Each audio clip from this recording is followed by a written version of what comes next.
S news Gauribidanur ವರದಿ. ನಾಮಗೊಂಡ್ಲು ಬಳಿ ಸಿಕ್ಕ ಅಪರಿಚಿತ ಮಹಿಳೆಯ ಮೃತದೇಹ ಕೇಸ್ಗೆ ಬಿಗ್ ಟ್ವಿಸ್ಟ್ ಸಿಕ್ಕಿದ್ದು, ಸಾಲದ ಕಂತಿನ ಹಣ ಕಟ್ಟಲು ಆಟೋ ಚಾಲಕ ತನ್ನ ಸ್ನೇಹಿತೆಯನ್ನೇ ಮುಗಿಸಿದ್ದಾನೆ ಎಂದು ಪೊಲೀಸರ ತನಿಖೆಯಿಂದ ಸತ್ಯ ಹೊರಬಂದಿದೆ. ಗೌರಿಬಿದನೂರು ತಾಲೂಕಿನ ನಾಮಗೊಂಡ್ಲು ಬಳಿ ಆಂಧ್ರ ಪ್ರದೇಶದ ಹಿಂದೂಪುರ ಮೂಲದ ಅರ್ಚನಾ ಜೀವ ತೆಗೆದು ಬಿಸಾಕಿ ಹೋಗಿದ್ದರು. ಈ ಸಂಬಂಧ ಆರೋಪಿಗಳಾದ ಅಂಜಲಿ ಹಾಗೂ ಆಟೋ ಚಾಲಕ ರಾಕೇಶ್ನನ್ನ ಪೊಲೀಸರು ಬಂಧಿಸಿದ್ದಾರೆ. ಕಳೆದ ವಾರ ನಾಮಗೊಂಡ್ಲು ಬಳಿ ಅಪರಿಚಿತ ಶವ ಪತ್ತೆಯಾಗಿತ್ತು.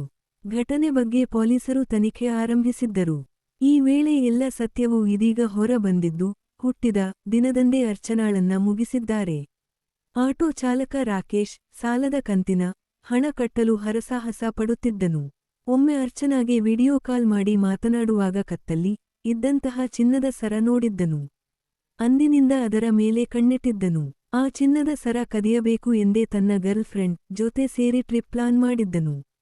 ಅದರಂತೆ ಅರ್ಚನಾ ಹುಟ್ಟಿದ ದಿನಕ್ಕೆ ಸರ್ಪ್ರೈಸ್ ಎನ್ನುವಂತೆ ಪ್ರವಾಸಕ್ಕೆಂದು ಕರೆದುಕೊಂಡು ಹೋಗಿದ್ದರು. ಆದರೆ ಅಲ್ಲಿ ಹೋದ ಮೇಲೆ ಇಬ್ಬರೂ ಸೇರಿ ಆಕೆಯ ಜೀವ ತೆಗೆದಿದ್ದರು. ಬಳಿಕ ಮೃತದೇಹವನ್ನು ಮಂಚೇನಹಳ್ಳಿ ಪೊಲೀಸ್ ಠಾಣಾ ವ್ಯಾಪ್ತಿಯ ನಾಮಗೊಂಡ್ಲು ಬಳಿ ಎಸೆದು ಹೋಗಿದ್ದರು. ಈ ಅಪರಿಚಿತ ಶವದ ಬಗ್ಗೆ ತನಿಖೆ ಕೈಗೊಂಡಿದ್ದ ಪೊಲೀಸರು ಆರೋಪಿಗಳನ್ನು ಕೊನೆಗೂ ಪತ್ತೆ ಹಚ್ಚಿದ್ದಾರೆ. ಆರೋಪಿಗಳಾದ ಅಂಜಲಿ ಹಾಗೂ ರಾಕೇಶ್ನನ್ನ ಬಂಧಿಸಿದ್ದಾರೆ. ಇನ್ನು ಬೆಂಗಳೂರಿನಲ್ಲಿ ರಾಕೇಶ್ ಆಟೋ ಚಾಲಕನಾಗಿದ್ರೆ, ಜೀವ ಕಳೆದುಕೊಂಡ ಅರ್ಚನಾ ಮದುವೆ ಕಾರ್ಯಕ್ರಮಗಳಲ್ಲಿ ವೆಲ್ಕಮ್ ಗರ್ಲ್ ಆಗಿ ಕೆಲಸ ಮಾಡುತ್ತಿದ್ದಳು.